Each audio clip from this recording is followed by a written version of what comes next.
Hey soul family, welcome back to my YouTube channel Priyanka 777 tarot. Guys, आप सभी के प्यार के लिए और प्यारे प्यारे कमेंट्स के लिए बहुत बहुत शुक्रिया, धन्यवाद, thank you so much guys.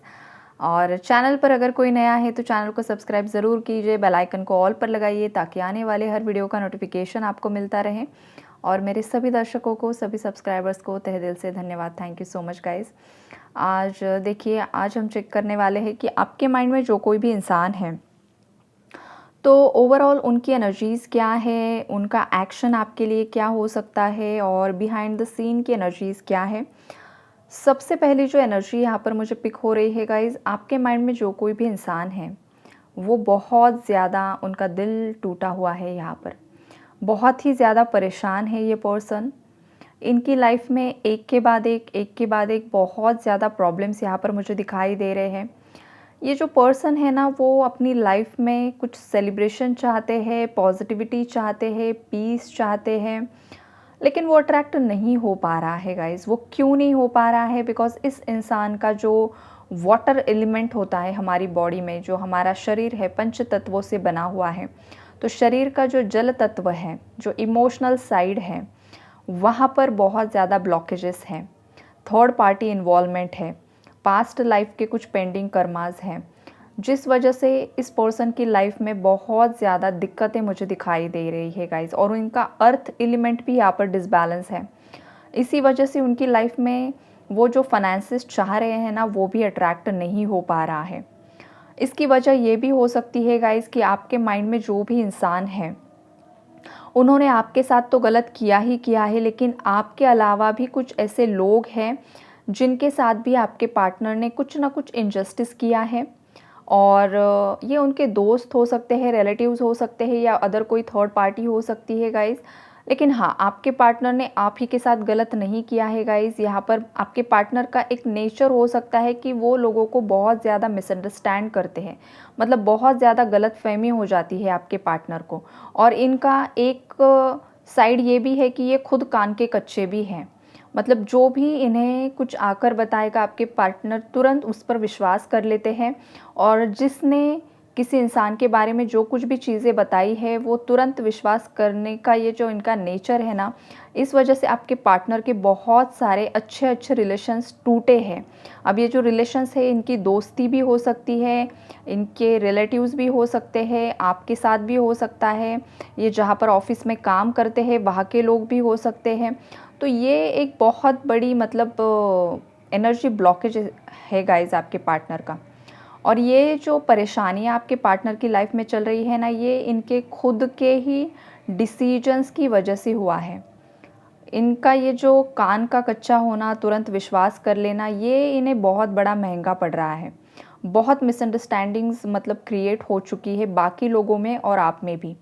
और ये आप में और आपके पार्टनर में जो मिसअंडरस्टैंडिंग क्रिएट हुई थी पास्ट में, इसका जो फ़ायदा है ये थर्ड पार्टी ने उठाया है। ये उनकी फैमिली हो सकती है या अदर कोई पर्सन हो सकता है। जब आपके पार्टनर और आपके बीच में कुछ डिस्प्यूट्स की एनर्जीज थी, कुछ यहाँ पर आप दोनों का ब्रेकअप लाइक सिचुएशन आ गया था, अगर मैरिड हो तो सेपरेशन लाइक सिचुएशन आ गया था, या घर में ही कुछ छोटा झगड़ा हुआ था, तो वो छोटा झगड़ा ना बहुत बड़ा उसका रूप उसने धारण कर दिया और उसका डायरेक्टली लीगल केसेस में वो डाइवर्ट हो गया। बिकॉज यहाँ पर जस्टिस का भी कार्ड है गाइज यहाँ पर, राइट। मतलब इतनी बहुत बड़ी बात नहीं थी, लेकिन आपके पार्टनर ने वो जैसे कि राई का पहाड़ बना दिया। ये वाली आपके पार्टनर की एनर्जीज मुझे पास्ट की यहाँ पर पिक हो रही है कि पास्ट में बहुत बड़ा कुछ हुआ नहीं था आप दोनों के बीच में, लेकिन आपके पार्टनर ने छोटी सी बात को बहुत बढ़ावा दिया।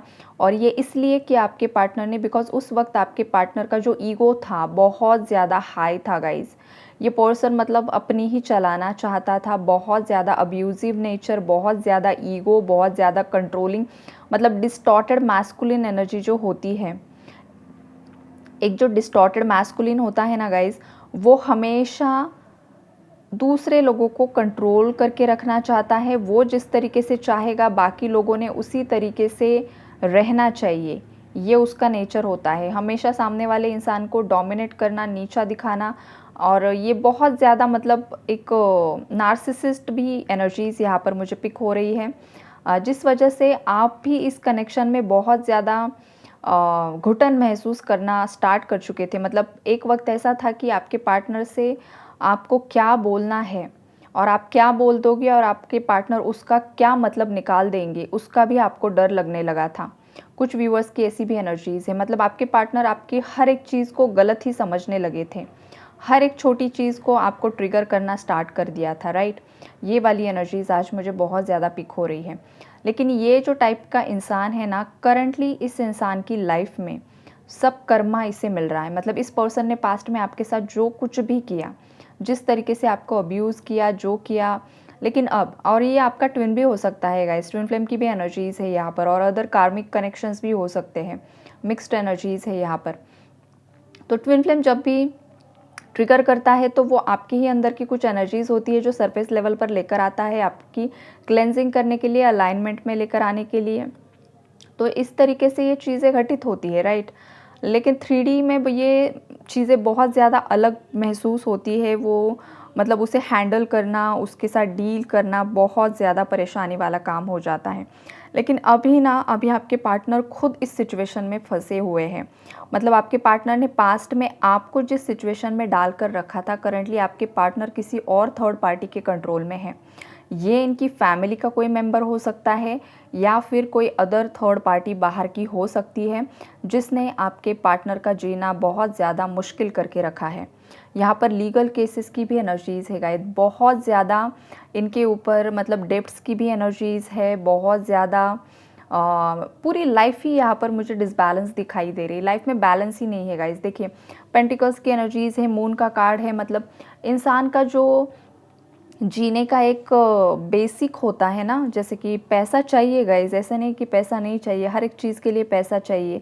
तो इनका पैसा यहाँ पर बहुत ज़्यादा, मतलब यहाँ पर फाइनेंशियल लॉस की एनर्जीज़ है, इमोशनल लॉस की एनर्जीज़ है। अगर इंसान के पास पैसा नहीं होता है तो नेचुरली वो फ्रस्ट्रेट हो ही जाता है। तो इस वजह से आपके पार्टनर की लाइफ में ना पैसा है, ना फाइनेंशियल स्टेबिलिटी है, और इसी वजह से वो इमोशनली भी बहुत ज़्यादा ड्रेन कर रहे हैं। तो ये जो कुछ भी हो रहा है ना, इस पर्सन ने आपका जो दिल दुखाया है ना गाइस, और आपके अलावा भी जिन भी लोगों का दिल दुखाया है ना, उसका नतीजा, उसका फल स्वरूप ये आपके पार्टनर ये कर्मा फेस कर रहे हैं। इस पर्सन की रातों की नींद उड़ चुकी है गाइस, और कुछ हद तक ये पर्सन एडिक्शन में भी मतलब बहुत ज़्यादा स्मोक करना, बहुत ज़्यादा अल्कोहल कंज्यूम करना, या अदर कोई एडिक्शन में ये इंसान फंसा हुआ मुझे दिखाई दे रहा है। या तो इन दिनों इन्होंने स्टार्ट किया है ये वाली भी एनर्जीज़ है यहाँ पर, या तो यहाँ पर कोई फिज़िकल हेल्थ इशू भी इस पर्सन को हुआ है, और बहुत ज़्यादा माइग्रेन की एनर्जीज़ है। इतना ज़्यादा ओवरथिंक कर रहे हैं ना, कि हो सकता है आपके पार्टनर को डे ड्रीमिंग करना बहुत ज़्यादा पसंद है, ओवर थिंकिंग करना बहुत ज़्यादा पसंद है। मतलब ओवर थिंकिंग पसंद क्या ओवर थिंकिंग मतलब नेगेटिव ओवर थिंकिंग कर रहे हैं। लेकिन हाँ, एक इमेजिनरी वर्ड होता है आपके पार्टनर का, और उसी में वो खोए रहते हैं। ये वाली एनर्जीज़ हैं। लेकिन इमेजिनरी वर्ड होना चाहिए, लेकिन वो पॉजिटिव हो तो अच्छा है, बिकॉज पॉजिटिव चीज़ें मैनिफेस्ट हो जाती हैं। अगर नेगेटिव ऐसा कुछ वर्ड क्रिएट करके रखा है ना वर्ड इस पर्सन ने, तो वहाँ पर फिर बहुत ज़्यादा प्रॉब्लमैटिक सिचुएशन मुझे दिखाई दे रही है। तो आपके पार्टनर की तो ओवरऑल एनर्जी यही है गाइस, पास्ट का जो मैंने आपको एक्सप्लेन किया, जो आपके साथ किया, करंटली ये इंसान फेस कर रहा है। और इस इंसान के माइंड में यही आता है जब भी वो आपके बारे में सोचते हैं, बहुत ज़्यादा इमोशनल होते हैं, आपकी पास्ट की यादों को बहुत ज़्यादा याद करते हैं, आपको मिस करते हैं, और आपको जस्टिस देने के बारे में सोचते हैं। पास्ट में आप दोनों के बीच में जो भी मनमुटाव हुए हैं, या तो आर्ग्यूमेंट्स हुए हैं, जो कुछ भी हुआ है, वो सब भूल कर ये पर्सन आपकी तरफ आगे बढ़ना चाहते हैं। लेकिन यहाँ पर गाइस थोड़ा सा डीले मुझे दिखाई दे रहा है। डीले इस वजह से है बिकॉज जो थर्ड पार्टीज़ हैं, वहाँ पर जो एनर्जीज़ है वो एंडिंग की प्रोसेसिंग में है। फाइनल एंड यहाँ पर अभी भी नहीं हुआ है, राइट? हो सकता है कि आपके जो पार्टनर है आज भी थर्ड पार्टी से थोड़ा बहुत इमोशनली अटैच्ड है, राइट? जिस वजह से वो पूरी तरीके से उस एनर्जीज़ को ब्रेक नहीं कर पा रहे हैं। ये भी मुझे आज की रीडिंग में यहाँ पर दिखाई दे रहा है, बिकॉज देखिए, जो भी एनर्जीज शिफ्ट होती है कॉस्मोस की, उसी हिसाब से एनर्जी भी हर एक इंसान के अंदर शिफ्ट होती रहती है। पल पल में लोगों के डिसीजंस चेंज हो जाते हैं। मतलब एक पल सोचेंगे कि नहीं मुझे इसे जस्टिस देना है, अगले ही पल इनका माइंड डाइवर्ट हो जाएगा और इन्हें थर्ड पार्टी के बारे में सोचकर फिर लगेगा फिर इसका क्या होगा, इसकी रिस्पॉन्सिबिलिटी कौन लेगा। ये चीज़ें यहाँ पर मुझे दिखाई दे रही हैं। लेकिन फाइनली जो कुछ भी होगा वो परमात्मा के मतलब परमात्मा का ही जस्टिस होगा, तो आपके ही फेवर में होगा। अगर ये जेन्युइन कनेक्शन है आपका तो ही आपके फेवर में होगा। अगर आप किसी गलत कनेक्शन में हो तो पॉसिबिलिटी है कि ये कनेक्शन ख़त्म भी हो सकता है गाइज, ओके। बिकॉज देखिए रिकॉर्डिंग करते करते मुझे 10-10 भी दिखाई दिया है, मतलब यहाँ पर एक साइकिल एंड होके न्यू साइकिल, न्यू बिगिनिंग्स आएगी, बैलेंस आएगा, उसके बाद न्यू बिगिनिंग्स आएगी। और अगर ये ही इंसान आपकी लाइफ में आते हैं गाइज, आप इन्हीं का वेट कर रहे हो तो बहुत अच्छी बात है। अगर ये इंसान नहीं भी आते हैं और इन्हीं के साथ आपका कनेक्शन टूट भी जाता है तो भी ये आपके लिए एक डिवाइन प्रोटेक्शन होगा। इस पर्टिकुलर पर्सन के साथ आपका जो भी कर्मों का लेन देन था वो पूरा हो चुका है और फाइनली ये इंसान आपकी लाइफ से निकल चुका है। तो ये थोड़ा सा किसी के लिए पेनफुल एंडिंग हो सकती है गाइज, लेकिन ये डिवाइन प्रोटेक्शन है, ये हमेशा याद रखिए। भले ही आज आपको पेन होगा लेकिन अगले साल आप इसी सिचुएशन को थैंक यू बोलोगे कि थैंक यू भगवान, वो इंसान मेरी लाइफ से चला गया और उसके बाद मेरी लाइफ में इतना प्यारा इंसान आपने दिया है जो कि मेरा सोलमेट है या तो बहुत अच्छा पर्सन है, राइट। तो एंडिंग्स को भी आपको ग्रैटिट्यूड शो करना है और न्यू बिगिनिंग्स को भी ग्रैटिट्यूड शो करना है, ना कि किसी को गाली देनी है, ना कि किसी को ब्लेम करना है, ना कि किसी को कर्स करना है। अगर कोई इंसान किसी को कर्स करता है, किसी को श्राप देता है, किसी को गाली देता है, किसी को ब्लेम करता है, तो वो उसके खुद के कार्मिक अकाउंट में और ज़्यादा कर्मा क्रिएट कर रहा है। आप किसी को गाली देते हो तो वो आपके कर्मों के खाते में जमा हो रहे हैं आपके कर्म। तो सोच समझकर ही कर्मा क्रिएट कीजिए। अगर आप थर्ड पार्टी को कर्मा फेस करते हुए देखना चाहते हो तो सबसे पहले आपको आपका खुद का कार्मिक अकाउंट साफ करना होगा। अगर आप ही गाली गलौज कर रहे हो, आप ही श्राप दे रहे हो, आप ही नेगेटिव सोच रहे हो, फिर वहाँ पर थर्ड पार्टी को कर्मा मिलने में डिले आ जाता है। बिकॉज आप यहाँ पर आपका खुद का कर्मा खराब कर रहे हो किसी और को गलत बोल बोल कर, राइट। कार्मिक साइकिल्स इसी तरीके से काम करती है। तो यहाँ पर जो डिवाइन जस्टिस होता है वो वहाँ पर पार्शलिटी नहीं होती है, रिश्वत नहीं लेते हैं भगवान हमेशा याद रखिए, इंसानों जैसे फ्रॉड नहीं होते हैं वो हमेशा जिसने जो किया है उसी के हिसाब से कर्मा सर्व करते हैं। तो अगर आपके कर्मा अच्छे हैं तो आपकी लाइफ में अच्छा होगा, अगर आप कुछ गलत कर रहे हो तो वो भी रिटर्न आएगा, हमेशा याद रखिए, ओके। आई होप कि क्लैरिटी मिली होगी आप सब लोगों को। God bless you all.